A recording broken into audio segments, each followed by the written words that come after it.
visi. Šiandien filmuojam naują vaizdo įrašą ir šiandien bus viskas tik tai rožinė spalva. Turiu omeny visi garsai, kuriuos išrinkau, bus maždaug rožinė spalva arba kažkokie atspalviai rožiniai. Tai tikiuosi, kad jums patiks šitas video ir gero žiūrėjimo.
I'm the funniest and I shine with the energy of youth.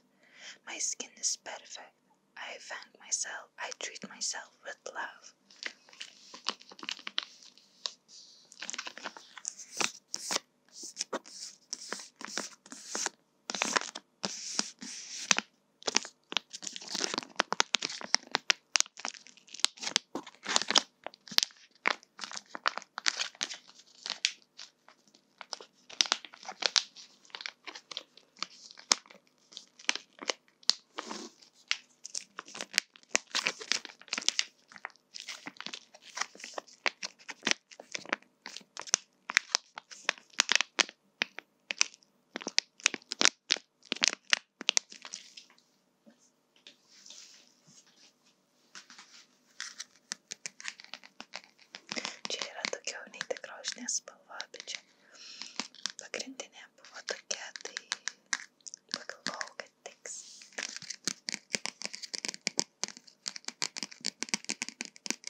savo knygą, kurią pavadinau Aklasis ežeras.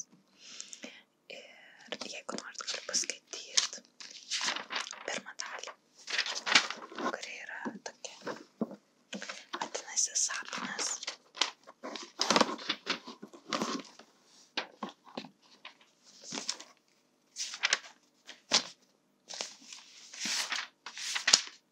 Jeigu neįdomu, tai aš paliksiu laiką, kur galite nuvažiuoti iki kurio laiko, kad paklausytumėte toliau garsų. O jeigu įdomu, tai galiu paskaityti, ką sukūriau. Šiaip tai aš mėgstu rašyti, tai paskaitysiu. Vadinasi Aklasis ežeras. Ir pirmoji dalis vadinasi sapnas.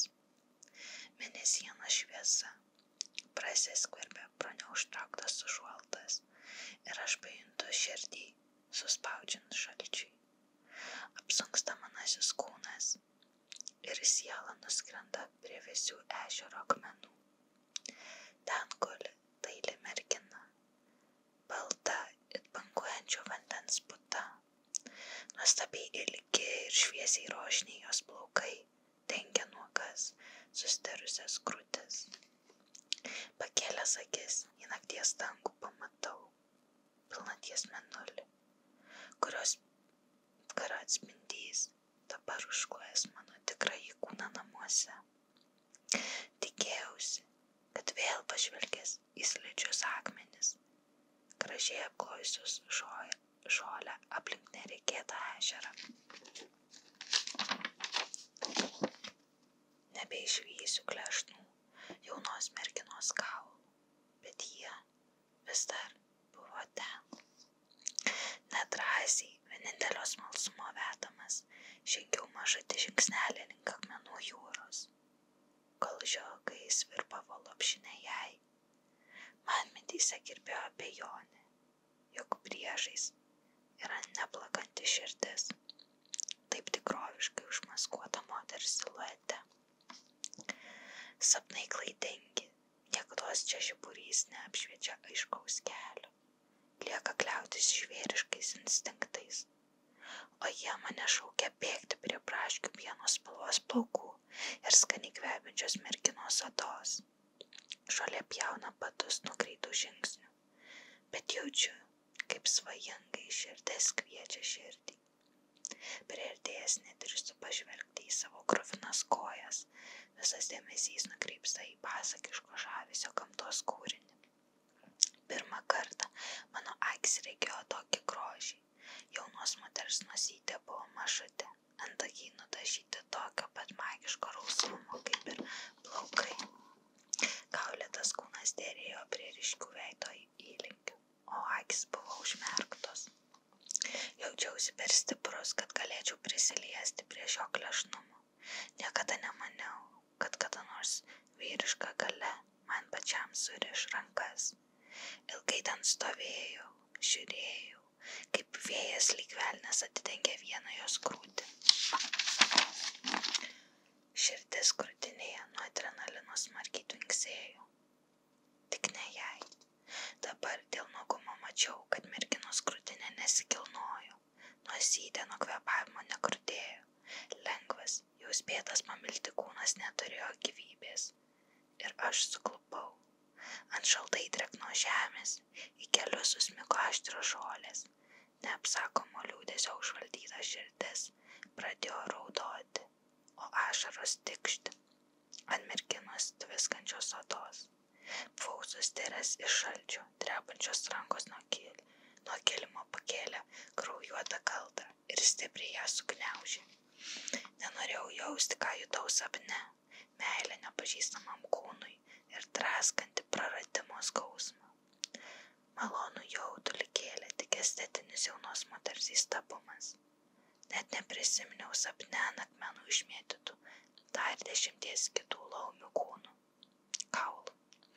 Iškilo tik nuogos, saldaus braškių pieno, skaisčios merginos kūnas. Tai va, tiek.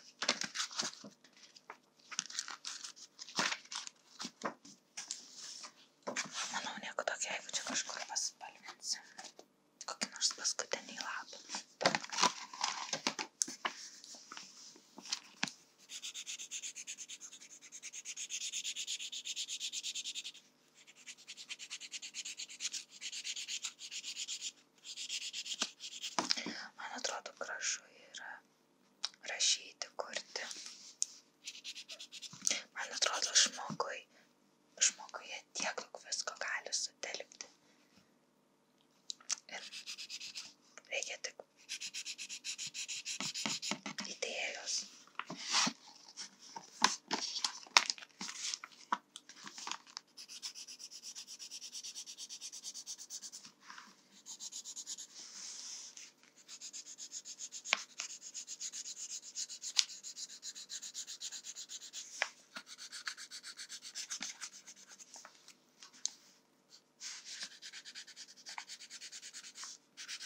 išeis kokia nors knyga ar kažkas tokio, bet pradžia yra kažko.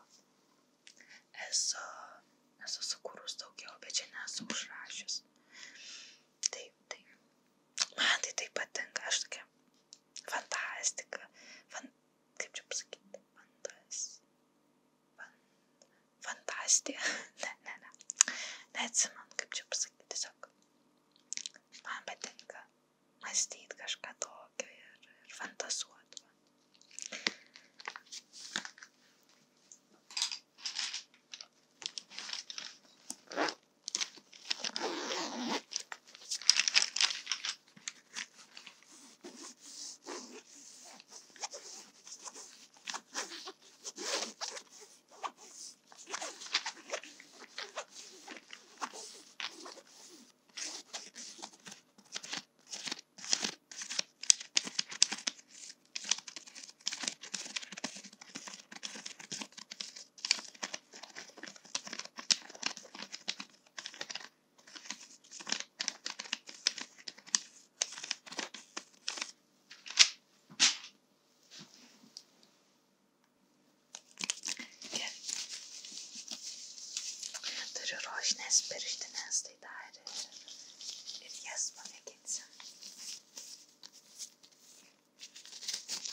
Tikiuosi jums patiko.